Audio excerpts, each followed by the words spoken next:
Pada saat ini, sebagaimana biasanya, saya akan memberikan panduan sekolah sahabat yang dimana Bapak Ibu sekalian telah belajar sepanjang 6 hari yang telah berlalu. Dan pada sahabat ini, dimana topik atau judul sekolah sahabat kita adalah Kristus, Hukum dan Perjanjian-Perjanjian.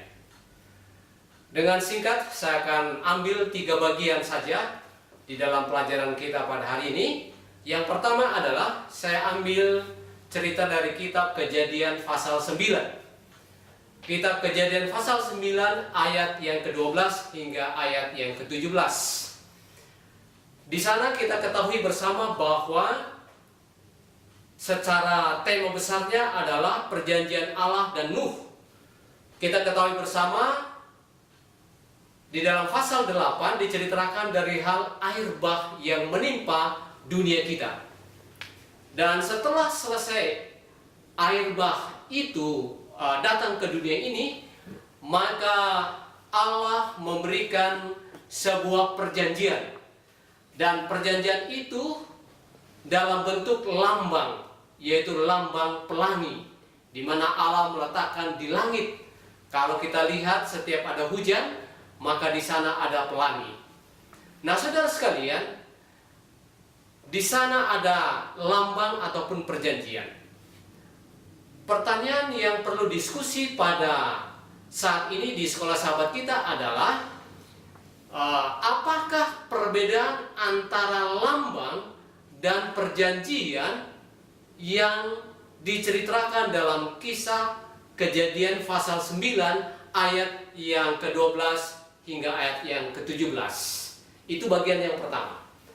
Lalu kemudian bagian yang kedua saya ambil di dalam kitab Yeremia pasal 31 ayat 31 hingga 34. Di sana diceritakan adalah cerita pengulangan kembali di mana bangsa Israel keluar dari tanah Mesir menuju tanah Kanaan.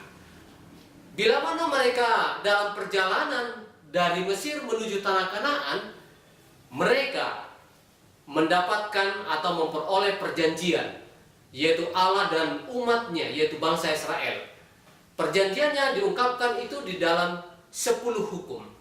Nah, di dalam cerita ini adalah di mana umat Israel selalu melanggar perjanjian itu.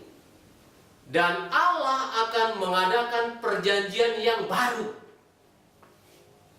Pertanyaan yang perlu didiskusikan di dalam kelas kita adalah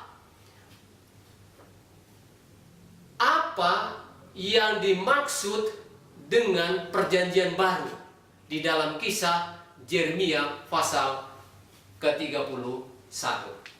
Lalu bagian yang ketiga.